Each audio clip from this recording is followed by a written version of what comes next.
Hey guys, welcome back to my new vlog. So कैसे हैं आप लोग? आई होप कि आप लोग अच्छे होंगे और अच्छा ही रहना चाहिए। काफ़ी सारे लोगों के मेरे पास कमेंट आ रहे थे, मैसेजेस आ रहे थे कि आपने जो प्राइस का बताया था सेट करने का वो तो आपने बता दिया, बट आपने डिस्काउंट के साथ नहीं बताया था कि डिस्काउंट के साथ उसको कैसे करना है, मतलब कैलकुलेट। तो आज अगर मुझे टाइम मिलता है मैं पूरी कोशिश करूंगा, क्योंकि काफ़ी सारे लोगों को ये इशू आ रहा है कि मोस्टली जो लोग होते हैं वो डिस्काउंट रन करते ही करते हैं और बिना डिस्काउंट के हमारे पास ऑर्डर्स नहीं आते हैं।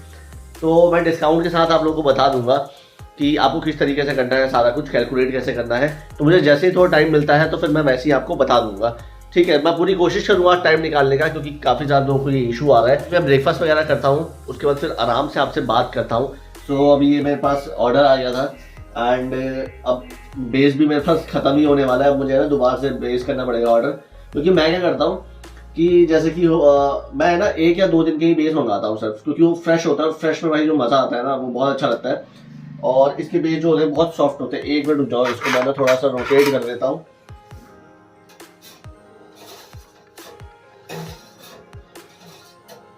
एक पिज़्ज़ा मैंने डाला है प्लेट में और एक डाला है मैंने नॉर्मल उसके रेक पे, जो आप पूछते हो कैसे करना है कैसे करना है। तो ये एक मैंने प्लेट में डाला है अभी इसमें, तो वो हो रहा है। जैसे ऊपर वाला बेक हो जाएगा तो देन नीचे वाले को ऊपर शिफ्ट कर दूंगा फिर मैं। तो चलो जरा ऑर्डर वगैरह देता हूँ, फिर आराम से आपसे बात करता हूँ। स्विगी वाले में ना यही प्रॉब्लम होती है, बीच में भी ठीक हुई है उसकी। अब डिलीवरी पार्टनर आ रहा है, अभी थोड़ी देर पहले ही असाइन हुआ है और हाफ एन आवर से मैंने इसके अंदर ही ऐसे रखा हुआ है ये। अब बताओ मतलब कि क्या हाल होगा फिर पिज़्ज़ा का। वही है यार, पिज़्ज़ा बेस वगैरह थोड़ा हार्ड हो जाता है, फिर कस्टमर हमें ख़राब रेटिंग करता है और फिर कितनी कंप्लेन करें यार, समझ नहीं आता। चलो क्या करें अब हम कर भी क्या सकते हैं यार, कुछ नहीं कर सकते इसमें। तो चलो देखता हूँ, फिर मैं आ रहा है डिलीवरी पार्टनर, फिर ऑर्डर वगैरह हैंड ओवर करके फिर आपसे बात करता हूँ। मतलब कि हद होती है। डिलीवरी पार्टनर को मैंने बोला, भी राइडर जो था उसको मैंने कॉल किया, मैंने बोला कहाँ पे हो। उसकी लोकेशन 20 मिनट से ना एक ही जगह पे आ रही है। मैंने जब कॉल करके बोला कि कहाँ पे भैया, तो कह रहा बस 5 मिनट में पहुँच रहा हूँ, रास्ते में हूँ। और उसके फ़ोन रखने के बाद भी भाई 10 मिनट तक वो लोकेशन वहीं आ रही है, अभी भी नहीं, वो हिला ही नहीं है वहाँ से। मुझे तो समझ नहीं आता है लोग करते क्या है, एक्सेप्ट क्यों करते हैं फिर। मतलब कि जब नहीं ऑर्डर पिक करना होता तो एक्सेप्ट मत करो यार, अगर आप रेडी नहीं हो उस चीज़ के लिए। तो पता नहीं, अब बताओ इस पे यार क्या होगा, बताओ पिज़्ज़ा की हालत क्या होगी ऐसे पे। फाइनली जाके मैंने ऑर्डर दे दिया है। वो तो भाई काले वाले चश्मे पहन के ऐसे आ रखे भैया। मैंने बोला कि ये क्या घूमने आ रखे क्या शादी में एकदम। मैंने बोला क्यों लेट हो गए, तो ऐसे मुस्कुरा रहे हैं। मतलब उनकी स्माइल देख के ना, मतलब सोचा कि यार छोड़ो यार क्या बोलूँ मैं इनको। मैंने बोला छोड़ो चलो कोई बात नहीं। मैंने बोला यही रहते हो क्या, तो कह रहे कि हाँ भाई यही रहता हूँ। मैंने बोला चलो ठीक है। तो मैंने स्विगी से ऑर्डर कर दिया बाकी बेस वगैरह। तो चलो फिर आता है, बाकी मैं साफ सफाई कर लूँ थोड़ी, उसके बाद फिर आराम से, उसके बाद मैं देखता हूँ तो आपको वो बता दूंगा। डिस्काउंट वाला वो मैं है ना, वो आपको बताता हूँ फिर। सो ये स्विगी का भी आ गया सामान, काफ़ी जल्दी आया था यार इसका, इसलिए मुझे ये अच्छा लगता है। तो देखते हैं, इसमें कुछ चिप्स के पैकेट हैं, चिप्स के पैकेट्स भी मंगाए मैंने और बेस वगैरह है। तो इसको रखता हूँ मैं, सेट वगैरह करता हूँ। और पनीर भी है इसके साथ, पनीर भी मंगाया था मैंने, पनीर का भी स्टॉक खत्म हो गया था मेरा।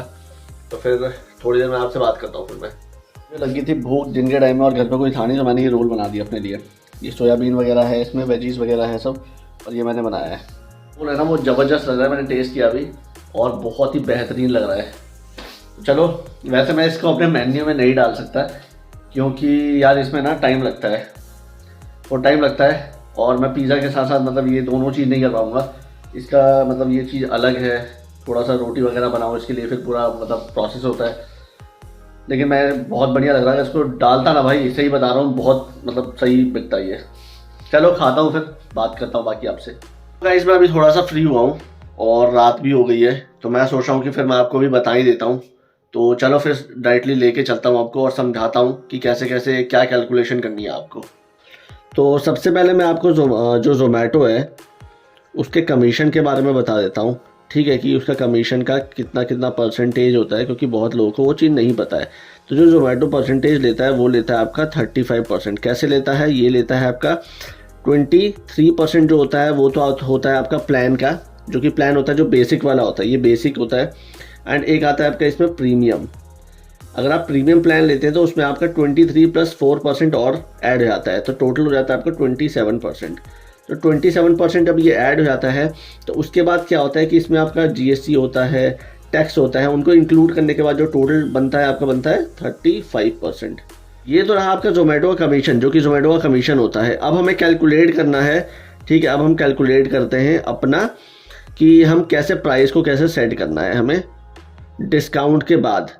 डिस्काउंट अब आप लेते हैं तो उसके बाद कैसे सेट करना है। तो सबसे पहले हम एग्जांपल ले लेते हैं कि आपने ले लिया है 40% डिस्काउंट का अप टू 75 रुपीज़ का।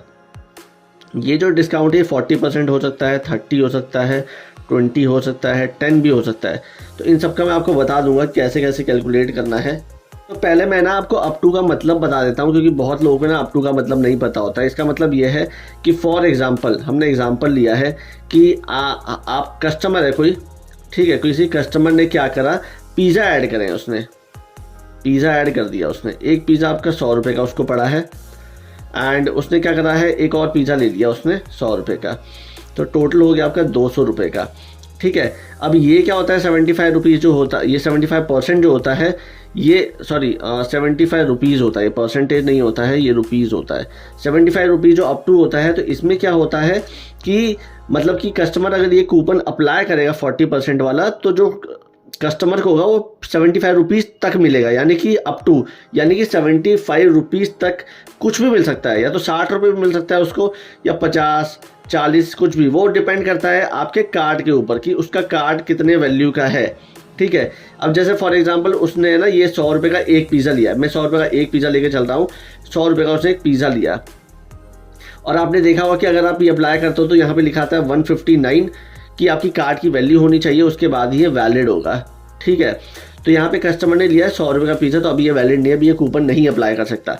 तो इसके बाद दोबारा इसने ऐड किया 100 रुपये का और, तो 200 रुपये का हो गया। 159 की कार्ड वैल्यू अगर होती है तो उसके बाद ही ये वैलिड होगा। तो अब हो गया ये 200 का अब हो गया है, तो 200 के बाद कस्टमर को क्या यहाँ पे मिल सकता है, यहाँ पे 50 रुपीज़ भी मिल सकता है, यहाँ पे 40 भी मिल सकता है, या 30 भी, या फिर उसको मिल सकता है डायरेक्टली 70 और 75 भी मिल सकता है।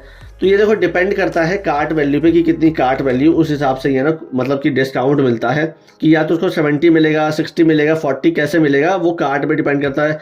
अगर मान लो इसने आपको 160 का सामान मतलब 170 का कुछ ले लिया है कस्टमर ने, तो इस पर हो सकता है उसको 20 रुपये का ही डिस्काउंट मिले, सिर्फ ज़्यादा ना मिले, ठीक है। मेकिंग कॉस्ट मैंने बना रखा है, आप देख लेना। और इसके बाद आता है आपका कमीशन, ठीक है। तो मेकिंग कॉस्ट हमारा पड़ता है, मान लो कि हमने 70 रुपये का बनाया पिज़्ज़ा, ठीक है। मैं ऐसे ही ओवरऑल लेके एग्जांपल लेके चल रहा हूँ, मतलब ज़रूरी नहीं कि 70 का ही पड़ेगा, कम का ही पड़ सकता है। और उसके बाद हमारा जो कमीशन होता है वो 35 रुपीज़ का 35% होता है इसका, जोमेटो का 35%।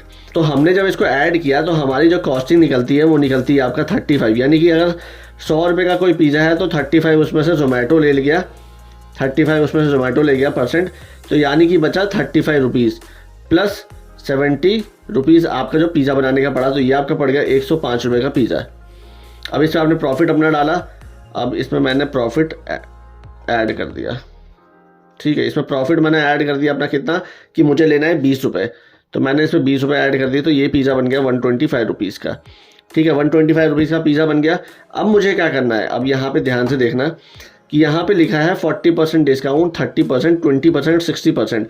तो मुझे क्या करना है, मुझे 40% जो डिस्काउंट लिखा है किसी का भी, मतलब अगर आप 40 लेते हो, मैं यहाँ लिख देता हूँ 40, 30, 20, 10 या फिर 60 लेते हो, इन सब पे आपको क्या करना है, इसको हाफ कर देना है, इसकी वैल्यू को हाफ कर देना है।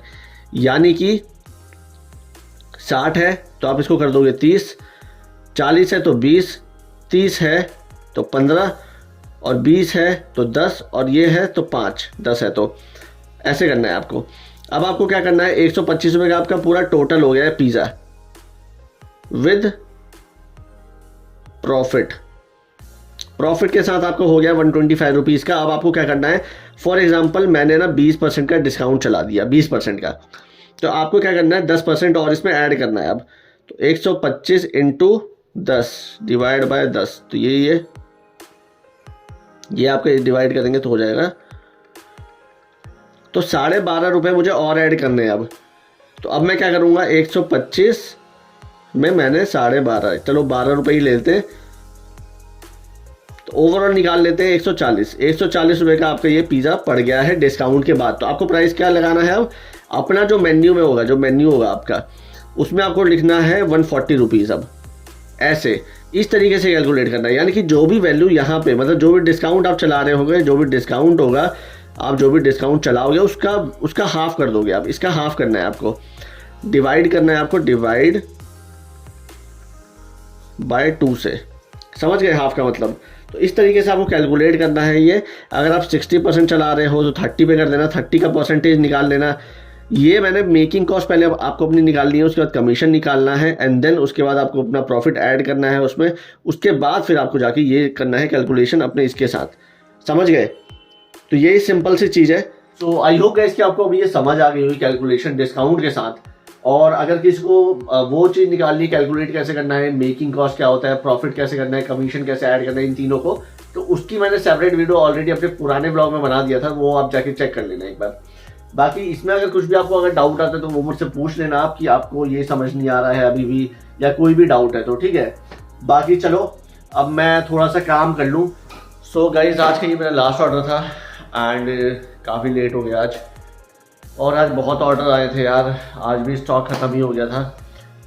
तो चलो वीडियो को फिर यहीं पे एंड करते हैं। आई होप कि आपको आज का ब्लॉग पसंद आया होगा। अगर पसंद आया तो वीडियो को लाइक करें, शेयर करें एंड सब्सक्राइब करना ना भूलें चैनल को।